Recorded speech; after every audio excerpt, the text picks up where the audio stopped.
All Yeah. right. And hyperinflation happened before, like Germany after World War One. So The hyper, yeah. yeah, and other countries. Question number two. What is an advantage of mild inflation according to some economists? It helps to close the GDP gap. It reduces the inflation premium. It makes it easier for firms to adjust real wages downward as demand for their product falls. Or it reduces frictional, structural, and how do you pronounce it? Cyclical? Cyclical. Cyclical. Thank Cyclical? you. Yep. Unemployment and the economy to make the economy more productive. I got D for this one. I I have D. I struggled with it, but I finally came up with D in the end. Yeah. Yeah, Uh, D. yeah, I just had to look up in the book 'cause I had no idea. For number two, I Yeah. looked it up and the answer was C. Let's see. To adjust real wages downward. Did you Quizlet that, Marnay? Yeah. Okay. But you can go with another answer. It's okay. As long as I'm willing to submit my test first. Um. Okay. So what are we what are we deciding? What are I we guess deciding? Quizlet. advantage Is C. it? Huh? C? Yeah. See, I had the hardest time between those two, but I couldn't see in the book anywhere where it talked about how it helped adjust wages or made it easier to. I didn't even read anything about that. Um, demand for their products. Yeah, you're right. I looked on Quizlets too. Yeah. It's B. Let's see. Yeah. Okay. Question three. Inflation is a rise in the general level of prices over time, the standard of living over time, unemployment over time, or real GDP over time. I got A for that one. A. A. All agree? Yep. Okay. Question number four. Which of the following measures the changes in the price of a market basket of some 300 goods and services purchased by typical urban consumers? The GDP price index, the consumer price index, the retail trade survey, or the wholesale price index? I got B. I got B. B. Well, Yep. B. B. Okay. Question number five. Inflation caused by an increase in aggregate spending is referred to as cost push inflation, anticipated inflation, demand pull inflation, or hyperinflation. I got C. I got C on that one. C. B. C. Did someone say B or? We all got C. C. C. Okay. Okay, question number six. Inflation caused by a rise in the prices of inputs is referred to as cost push inflation, demand pull inflation, unanticipated inflation, or hyperinflation. I got A for this one. Yeah, I also got A. A. Okay. Question number seven. Assume that there is a fixed rate of interest on contracts for borrowers and lenders. If unanticipated inflation occurs in the economy, then both lenders and borrowers benefit. Both lenders and borrowers are hurt. Borrowers are hurt, but lenders benefit. Lenders are hurt, but borrowers benefit. I got D. I got D D. on that one. Okay, all D. D. Question number eight. The recurrent ups and downs in the level of economic activity extending over several years are referred to as economic phases, business startups, business cycles, non-cyclical fluctuations. I got C. I got C. I have C. D as well. Okay. Question number nine. A trough, is it trough, right? A trough Yeah. in the business cycle occurs when cyclical unemployment is at a minimum point, unemployment and output reach their lowest levels. The natural rate of unemployment is at a minimum point. or the inflation rate is at its lowest level. I got B. I have B. B as well. Yeah, B as well. Okay. Question number 10. Most economists agree that the immediate cause of the majority of cyclical changes in the level of real output is unexpected changes in the level of total spending, rate of unemployment, rate of inflation, or stock market price index. I got A. A. I also got A as well. Did anybody get anything different? I wasn't sure, so I didn't answer this one. So you guys think it's A? Yeah. Okay. Question number 11. The Great Recession that started in 2007 was triggered by shocks in which of the following economic sectors? Gold market and stock market, international trade and foreign exchange markets, real estate and financial markets, consumer and government spending. I got C. I also got C.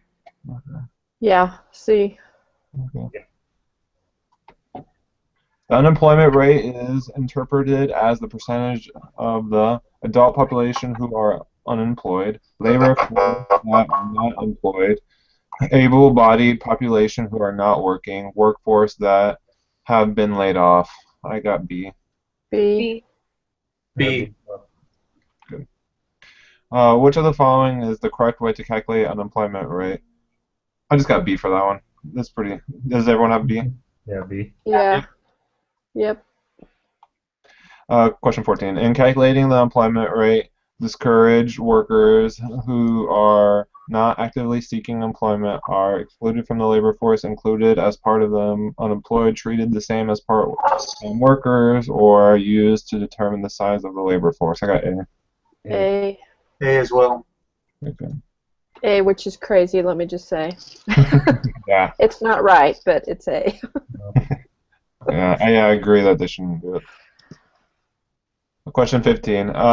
In calculating the unemployment rate, part-time workers are counted as unemployed because they are not working full-time, counted as employed because they are receiving payment for work used to determine the size of the labor force, but not the employment rate, or treated the same as discouraged workers who are not actively seeking employment.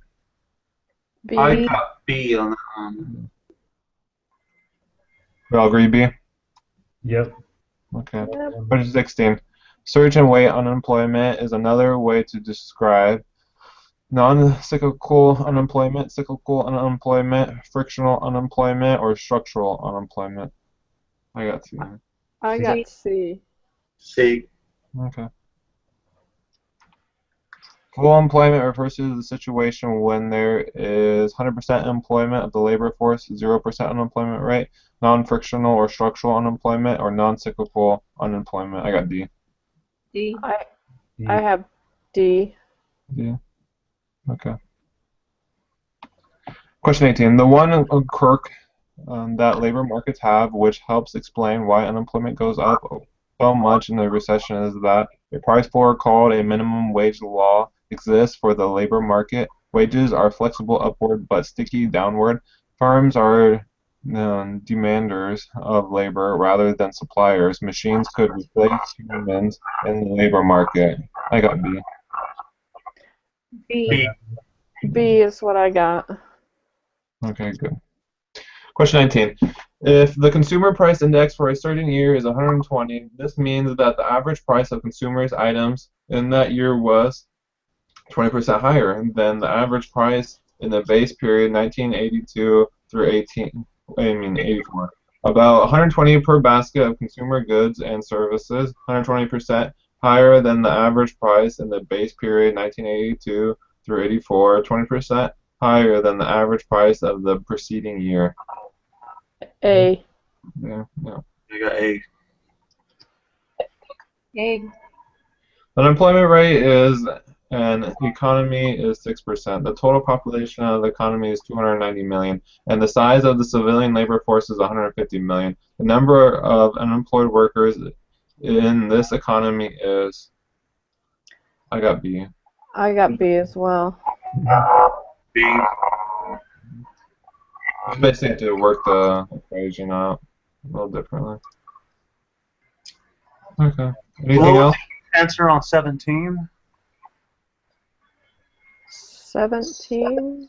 Was it D? That for no cyclical unemployment? Yeah. Right. All right. Whose turn is it this week to fall on the sword? Is it me? I think it might be me. Anybody not done it? Here, I'll do it. I haven't done it, so. We got 100%. Nice. Yay! All right. Nice. Okay, so anybody else got anything that they need to talk about or any questions this week? It's all pretty much vocab, so it's not too hard. Yep. Yeah, I spent more time on this on macro than micro this week. Oh, It changed from last week or a couple weeks ago. yeah.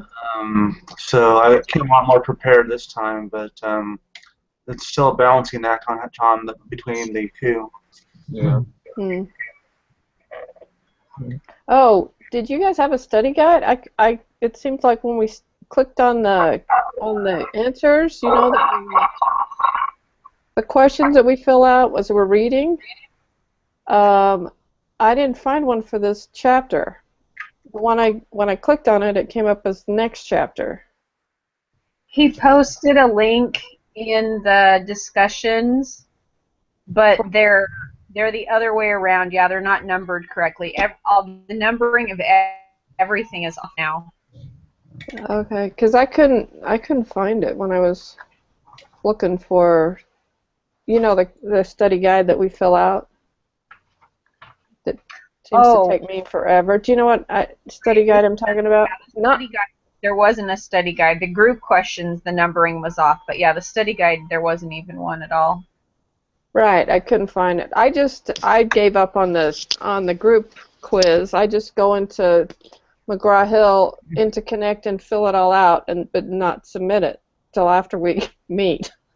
So it's already there, and I can change the answers if we decide that that my answer is wrong. I just change it to what the group decides. But it's easier to just fill it out in Connect rather than having the study guide in front of me. So I gave up on that. But the questions, I know we have the same ones in microeconomics, and it just seems to take forever as I'm reading and trying to fill in the questions, and at least we don't have to turn them in this stuff in macro. I don't know. It helps when I fill it out. It helps me when I'm doing some of the homework assignments because I can remember I've answered that question on the sheet, and it's easy access. But I don't know. That was the only thing for me.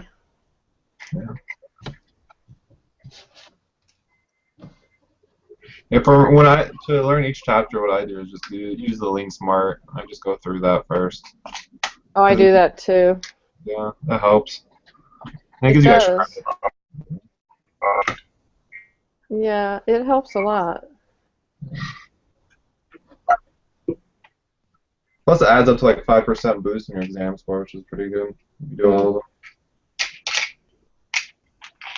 Yep.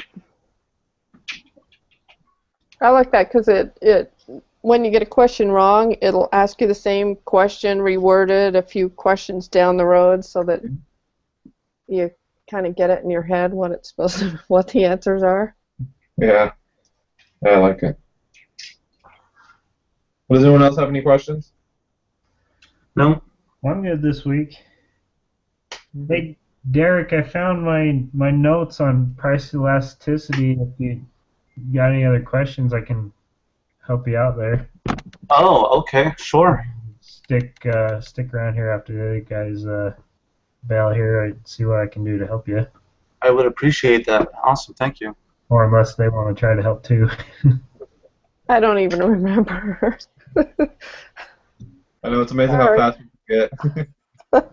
I got through the quiz, the exam. Okay, now I don't have to worry about that anymore.